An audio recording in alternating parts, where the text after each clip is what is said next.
بسم اللہ الرحمن الرحیم۔ آج یہ بات جو ہے خاص طور سے علماء کے لیے ہے اور مفتیان کرام اور حفاظ کرام کے لیے ہے کہ ذرا اس حدیث کو غور سے سنیں اور سوچیں سمجھیں اور دوسرا تک پہنچانے کی کوشش کریں کہ کیا اس پر ہم لوگ عمل کر رہے ہیں۔ صحیح مسلم کی حدیث ہے، حضرت ابو امامہ باہلی رضی اللہ تعالیٰ عنہ سے روایت ہے، حدیث نمبر 20، المؤمن القوی خیر واحب الی اللہ من المؤمن الضعیف۔ سوچنے والی بات یہ ہے کہ اللہ کے نبی کیا فرمانا چاہ رہے ہیں کہ طاقتور مومن، صحت مند مومن، اسمارٹ مومن وہ سب سے زیادہ بہتر اور محبوب ہے اللہ کے نزدیک۔ میں نے اسمارٹ اس لیے کہا کہ اللہ تعالیٰ نے دوسری جگہ فرمایا ہے، اللہ کے نبی نے، ان اللہ جمیل و یحب الجمال، اللہ تعالیٰ خود خوبصورت ہے اور خوبصورتی کو پسند کرتا ہے۔ تو خوبصورتی سے مراد یہ نہیں صرف چہرہ کو خوبصورت بنا لے، اپنے جسم کو اسمارٹ رکھیں، اپنے آپ کو صحت مند رکھیں، اپنے جو ہے ورزش کا خیال رکھیں، اپنے آپ کو بالکل شیڈول میں رکھیں، ایک دم بالکل اپنا وزن بڑھنے نہ دیں، اپنے آپ کو صحت مند رکھیں، اپنے آپ کو طاقتور رکھیں۔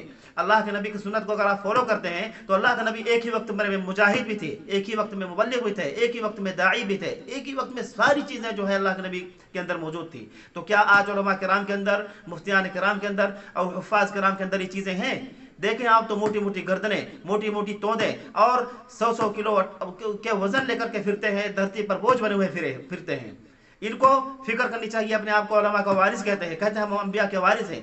انبیاء کے وارث صرف اسی میں ہے کہ آپ اپنے وزن کو بڑھاتے جائیں، اپنی صحت کا خیال رکھیں، جہاد کے لیے ہر وقت تیار رہیں، اپنے آپ کو مجاہد بنائیں، اپنے آپ کو مبلغ بنائیں، اپنے آپ کو داعی بنائیں، اپنے آپ اپنی فٹنس کا خیال رکھیں۔ دوسری جگہ میں آپ کو ایک حدیث سناتا ہوں، سنن بیہقی کی روایت ہے، حدیث نمبر 33 میں سعید بن جبیر رضی اللہ تعالیٰ عنہ سے روایت ہے، ان اللہ لا يحب الحبر السمین۔ یہ غور کرنے والی بات ہے، اللہ تعالیٰ موٹے عالم کو، موٹے علماء کو، موٹے مفتیان کرام کو بالکل نہیں پسند کرتا۔ تو ہم کس بات میں ہم انبیاء کو وارث اپنے آپ کو کہتے ہیں؟ ہم کیا انبیاء کو وارث ایسے ہوں گے؟ اپنی صحت کا خیال رکھیں، ورزش کا خیال رکھیں، ڈائٹ صحیح لیں، اور کیونکہ آپ لوگوں کے رہبر ہیں، پیشوا ہیں، کس طریقے سے آپ رہبری کریں گے اگر آپ خود فٹ نہیں ہوگے؟ دوسری جگہ دیکھیں، طبرانی کی روایت ہے، حضرت عبداللہ بن مسعود رضی اللہ عنہ سے روایت ہے، اللہ کے نبی نے ارشاد فرمایا کیا؟ ان اللہ لا يحب القارئ السمین۔ استغفر اللہ، آپ سوچیں، غور کریں، موٹے قاری کو اللہ تعالیٰ پسند نہیں کرتا، محبوب اللہ تعالیٰ کے نزدیک نہیں ہے۔ دوسری جگہ روایت ہے، اگرچہ ضعیف ہے، ان اللہ یبغض الحبر السمیر، موٹے عالم کو اللہ تعالیٰ مبغوض رکھتا ہے، اللہ تعالیٰ غصہ کرتا ہے ایسے لوگوں کے اوپر۔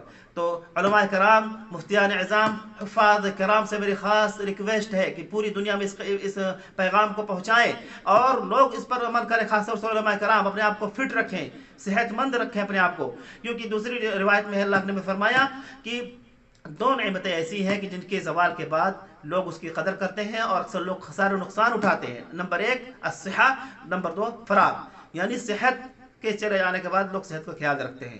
تو اللہ تعالیٰ سے دعا کہ اللہ تعالیٰ ہم سب کو اس حدیث پر عمل کرنے کی توفیق عطا فرمائے اور اللہ تعالیٰ ہم سب کو صحت اور عافیت کے ساتھ رکھے، آمین۔ وآخر دعوانا الحمدللہ رب العالمین۔